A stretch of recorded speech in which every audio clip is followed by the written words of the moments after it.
puisqu'on va commencer dans très peu de temps. Je vais inviter ici le docteur Désiré Koundapro pour nous faire sa présentation. Elle est spécialiste, je rappelle, spécialiste en esthétique dentaire et spécialiste en esthétique du sourire. Sous vos interventions, s'il vous plaît. Le sourire, un art de vivre. Pourquoi un art de vivre? Le sourire est universel. Le sourire est une interaction langagière enveloppée par le silence visible et significatif. C'est une citation de William de Gaston, sociologue, qui signifie tout simplement que le sourire est une autre forme de communication.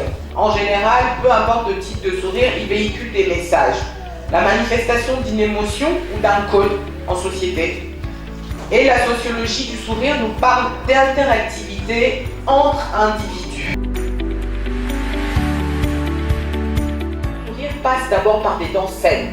Lorsque la dent commence à être infectée, lorsqu'elle commence à être attaquée, au mieux on a une petite carie, sinon des caries compliquées comme celle que je vous ai montrée. Au pire, on va vers les abcès dentaires et toutes les complications. Est-ce qu'il y a un critère universel par rapport à la beauté du sourire? D'un point de vue universel, on répertorie un beau sourire par rapport à l'harmonie d'ensemble et de symétrie. On ne peut pas définir un sourire beau par rapport à si la personne elle est belle ou pas belle.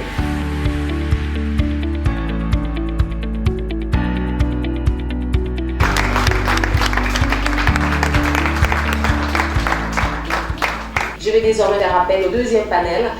Il s'agit des coachs. Lorsque quelqu'un ne sourit pas, quel qu'en soit le potentiel qu'il a, quelles qu'en soient les qualités dont il possède, il ne peut pas se déployer en fait. Alors comment on peut retrouver le sourire? Je donnerais une parole à retenir.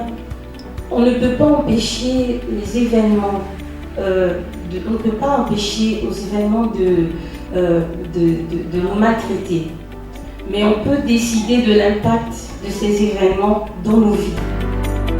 Peu importe ce que vous traversez, peu importe ce que vous vivez, acceptez la douleur, acceptez la souffrance en se disant que le sourire arrive. Cette joie, lorsqu'on tient cet enfant qui pousse le cri pour dire « Voici je suis là, voici enfin je suis là ». Il faut pouvoir faire preuve de dépassement de soi pour poursuivre la relation de manière sereine.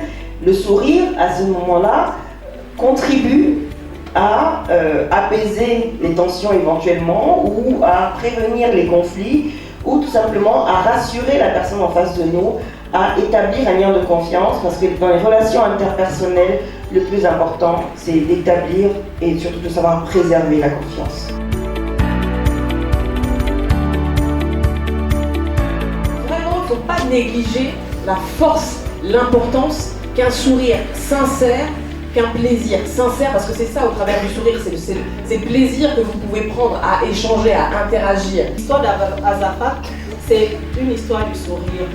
C'est parti avec le sourire et aujourd'hui, le sourire est un peu l'arme, entre autres, que j'utilise pour pouvoir amener, pour pouvoir guérir à ma manière ces personnes-là. Souris à la vie et la vie te sourira.